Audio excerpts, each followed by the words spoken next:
A few months ago I posted a video about our experience traveling to Japan in November, everything we learned, everything we wish we had known, so I thought it would be nice to bring some more useful information, this time about Kawaguchiko.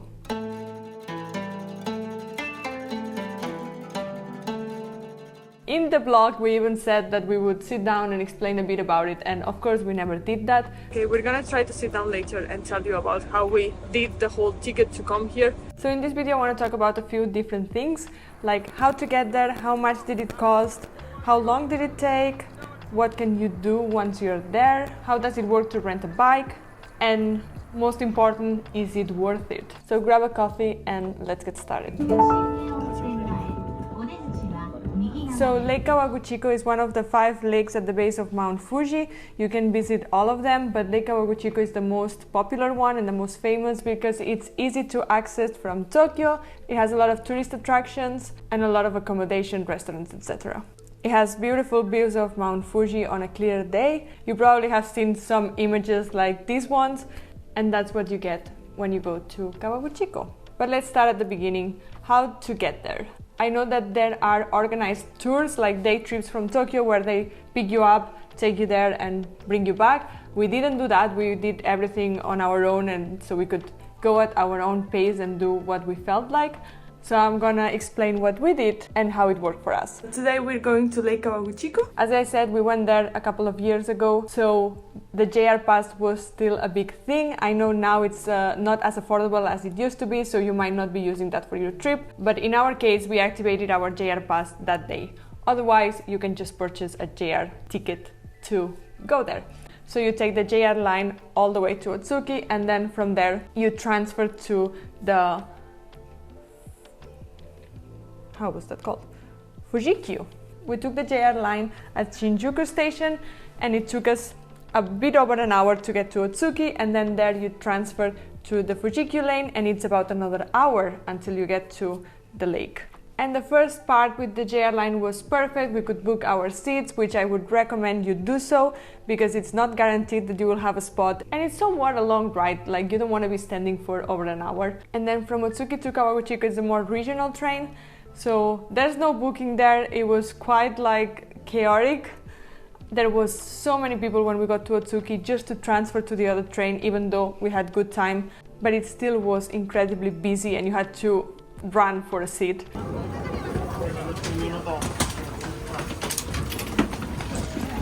One thing I would absolutely recommend is pre-book your ticket if you can.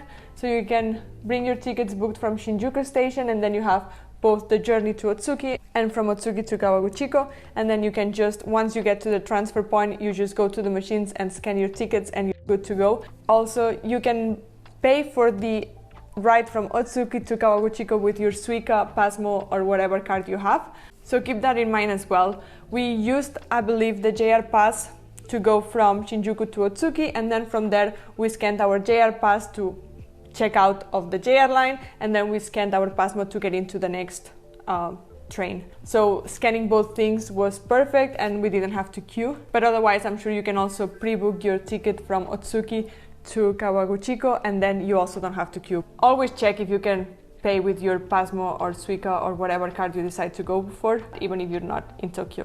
And it was also the same on the way back. When we got to the station at Kawaguchiko to go back to Tokyo, the queues there were crazy. There was so many people. It seemed like there were hours of queues just to get the tickets, and then we realized that we could just go straight into the station instead of waiting outside, just go straight, and there was a place where you could just scan your Pasmo card and go straight in. So we skipped all the queue because I feel like a lot of people didn't know you could do that, so they were waiting to purchase specific like tickets for the trip they had to do. So always check, because that saved us so much time. I almost panicked now because there was a massive queue to go into the station, and I thought like, that's it, we're spending 2 hours, like my mind was like, we're spending 3 hours here, and we're just gonna go straight to Shinjuku and hope that we can make it to the next train. We saw what's the ticket office, that we could still pass with our cards. So yeah, so we skipped the whole queue because I don't think people know about it.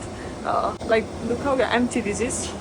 So now you know you can just pay with your Pasmo, so go straight in and just, yeah, straight to the train. One very important thing when visiting any of the places where you want to see views from Mount Fuji is check the forecast. I know that this is something that a lot of times you cannot plan in advance. Maybe you have a day in your trip that's booked just for going to Kawaguchiko or to any other place around Mount Fuji, and I know that not everyone is flexible, but if you are flexible, check the forecast. Check the forecast a few days before, a week before. I'm not sure how far in advance and how accurate it can be. In our case, we were flexible and we had decided which day we wanted to go to Mount Fuji, and the day before we realized it would be cloudy all day, so we tried to move everything around so we could go another day that seemed like the weather would be a bit better. In our case, it was sunny in the morning, like we saw it for a few hours, but then it got cloudy and that was it. I will link as well the page we used to check the forecast, also because it had like a live camera so you could see how it would look and stuff, so I thought that was really helpful. So I will link everything down below as well, but like if you can, if it's an option, check the forecast, play around with the days, because going all the way there and not seeing it, it's also probably a bit disappointing, so keep in mind that it's not always visible.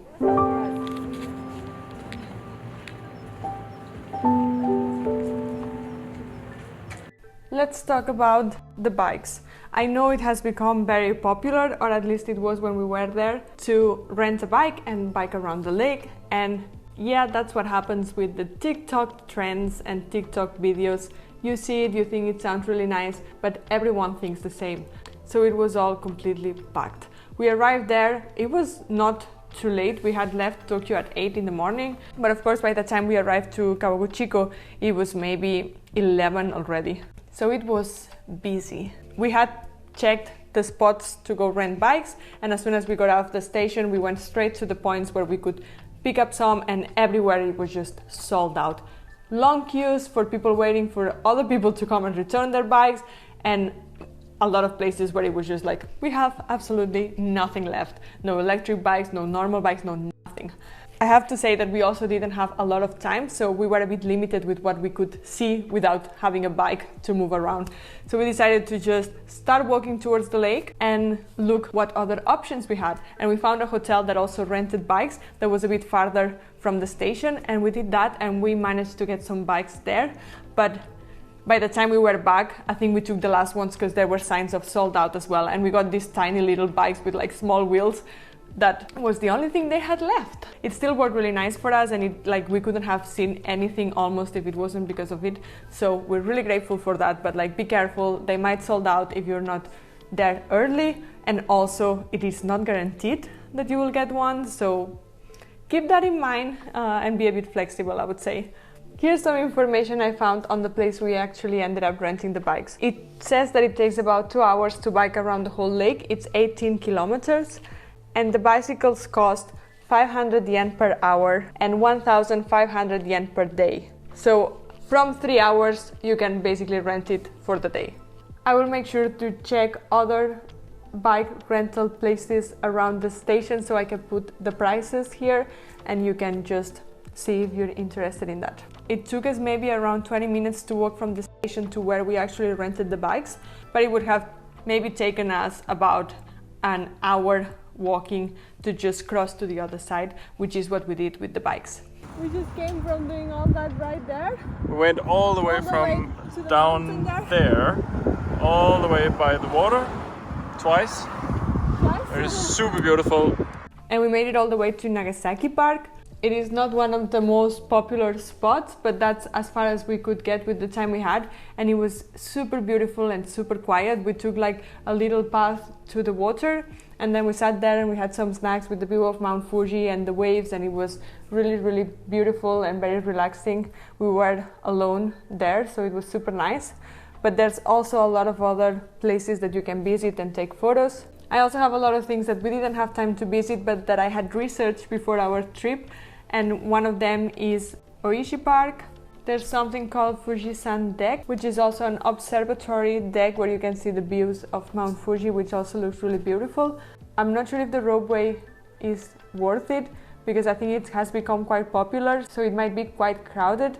And I would say those are the most popular things. There's also a few art museums that are around the lake, and I'm sure there's also a lot of places like ryokan, onsen baths, amazing hotels. I've seen some while browsing around, so I think that it can also be pretty interesting to move a bit out of the main areas and just spend the night with the view and everything, because it's amazing. You also have Fuji Q, which is an amusement park. It's not right by the lake, but it's in the same area.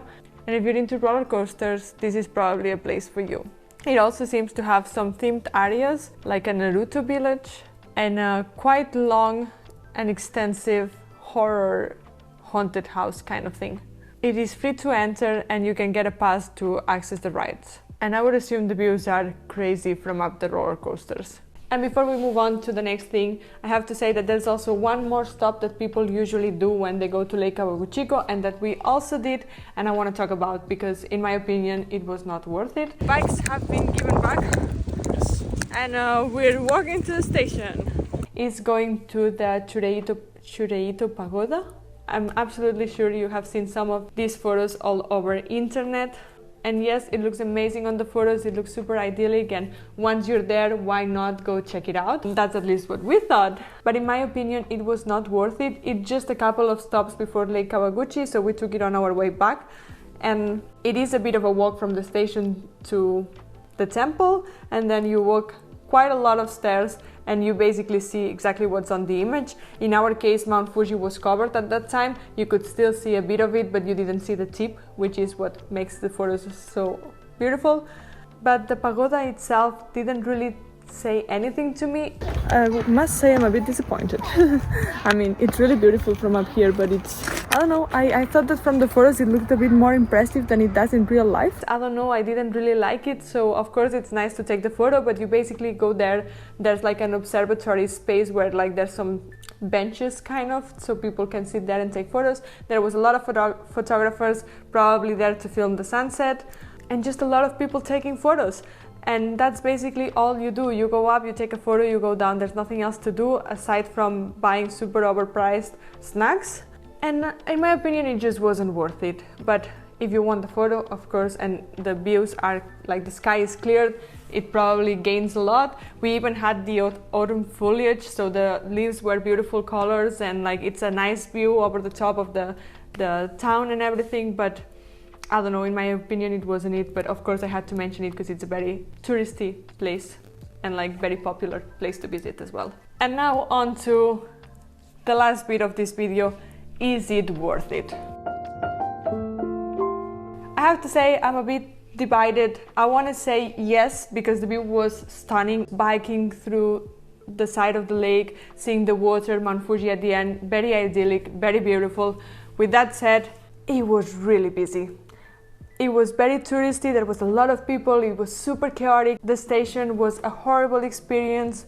And to be honest, I feel like either having stayed for the night a bit more to the west side of the lake or going to one of the other lakes at the base of Mount Fuji, I think that could have been a nicer experience.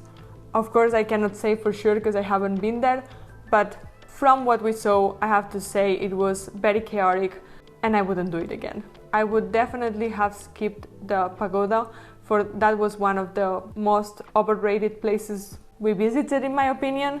And even though the lake was stunning, I would have liked to maybe have more time and like maybe move a bit out to the nature instead. And I'm sure that having like a ryokan or an onsen bath for a few hours, something like that would have been a much more relaxing experience. Also maybe going even earlier in the day. I would also have liked to explore Otsuki, maybe. It's the place where you take the stop between Kawaguchi and Tokyo. And to be honest, it looked like the cutest little town. So I think that I would have maybe liked to explore like the small stops on the way instead, like maybe Otsuki, maybe also the stop at the Chureito Pagoda. Super cute Lawson in the middle of the mountain landscape. So I think that there are probably a lot of other like small spots that I would have liked to visit instead. And I would say absolutely check the other lakes, because maybe they have less restaurants or less places to stay. So of course, if you're into that, Kawaguchiko is probably the place to go. But if you like more nature and beautiful landscapes, I would say that probably the other lakes also have a lot to offer.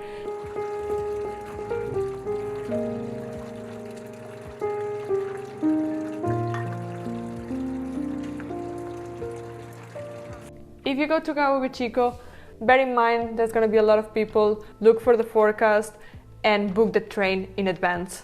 And I would say go as early as possible or spend the night. That could also be really fun, I think. Otherwise, check the other 4 lakes and see if that's also something that you would like to consider. And with that said, I hope this video was somewhat helpful. This was our experience and I'll see you in the next one. Okay, wanna say hi? Let's go! Totally lost. Let's try. We're losing the first option we had of trains. It's so confusing, it's really confusing, and there's so many people, it's ridiculous. I don't know how many trains, I don't know what I'm saying, I'm so tired. No oat milk drinks in the vending machine so far. So we're in a tight schedule, but like, yeah, very positive. Yes, we can make it. Woo.